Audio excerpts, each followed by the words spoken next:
In this session, we'll look at a quick way to assign the display properties of the corridor section editor within a Civil 3D template.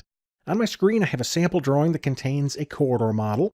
In fact, if I drag this over, you can see that I also have a profile view that contains the finished grade profile for this corridor. Let's drag this back over. I'd like to start by jumping into the section editor. We'll do that by zooming in, and then I will click to select the corridor, and then in the contextual ribbon, I'll come up and choose section editor. And you can see when this comes up, my screen is split into multiple views. Here in the top view, we're seeing the plan view of the model. In the lower left, we are viewing the profile, and in the lower right, we are seeing a section view, or an assembly insertion. Now, this is the typical configuration of views, especially if you started out using the Civil 3D Imperial template. I prefer to change the configuration of these views. If I go up to the View Tools panel, I can click this icon right here in the middle. On the right side of the dialog box, we can see the current viewport splitting configuration. Over here on the left, if I open the menu, there are some other layout options.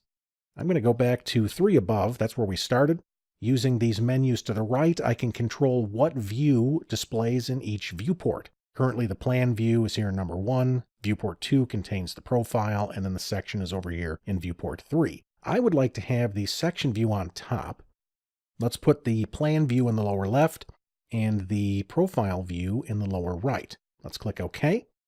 There we go. You can see now I've got a nice large view of my assembly insertion, and I can see exactly where I am here in the plan view and profile view using the markers. Now currently my profile view marker is a little bit difficult to see because it's yellow. I can adjust that display property as well. If I come back to the View Tools panel, I'll click this icon on the upper right. This allows me to access the View Edit options.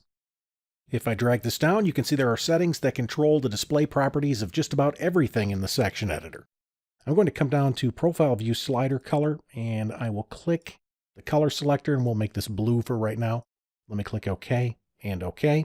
That's a little bit easier to see. Now as I click the forward arrow to step through my assembly insertions, I can see a nice view of my assembly, as well as my location in the plan and profile view. Now, if you are someone who has made adjustments to the section editor, particularly changing the configuration of views here, you're probably aware that these settings are stored in each drawing. I would like to make these adjustments in my template file. That way, in each new drawing that I create, the section editor will already have my desired settings.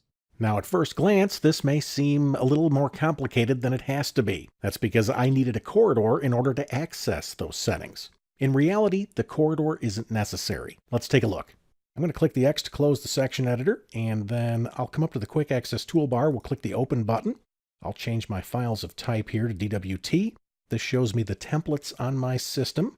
I'm going to select the sample template. This is one that I made myself. I'll choose Open, and when this comes up, I'm going to go to the Modify Ribbon tab, and then in the Design panel, I'll click the Corridor button.